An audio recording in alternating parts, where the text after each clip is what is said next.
অনেকেই কিন্তু quarterly estimated tax pay করে থাকে। ধরেন আপনি সেলফ এমপ্লয়েড, আপনার কোনো ডিপেন্ডেন্ট চাইল্ড নাই, আপনি বছরে $3,000 কি $4,000 ট্যাক্স পে করে থাকেন। আপনার উচিত হবে প্রতি কোয়ার্টারে 1,000 করে 4 কোয়ার্টারে 4,000 পে করে দেয়া, তাহলেই আপনি কিন্তু কোনো পেনাল্টি দিবেন না।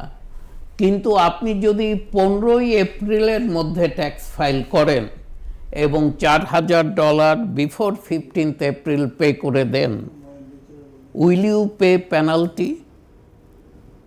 Yes, you will. কেননা 4,000 টাকা আপনি যে করেন, আপনার কথা ছিল 2025-এই এটাকে পে করে দেয়া।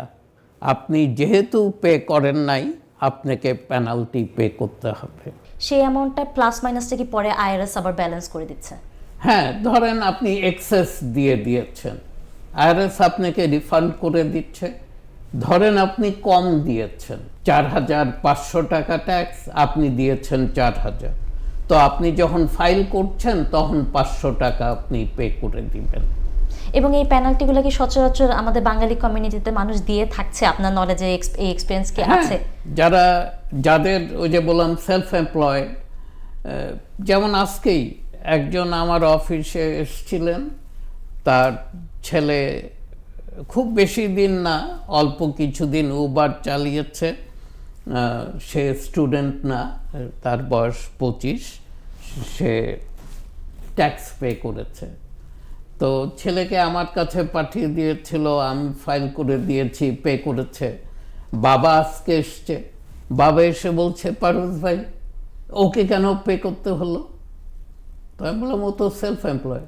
তো বলে যে, তো হয়েছে কি, আমার ভাইয়ের ছেলে, সে তো কোনো কিছু পে করে নাই, সে কি করে?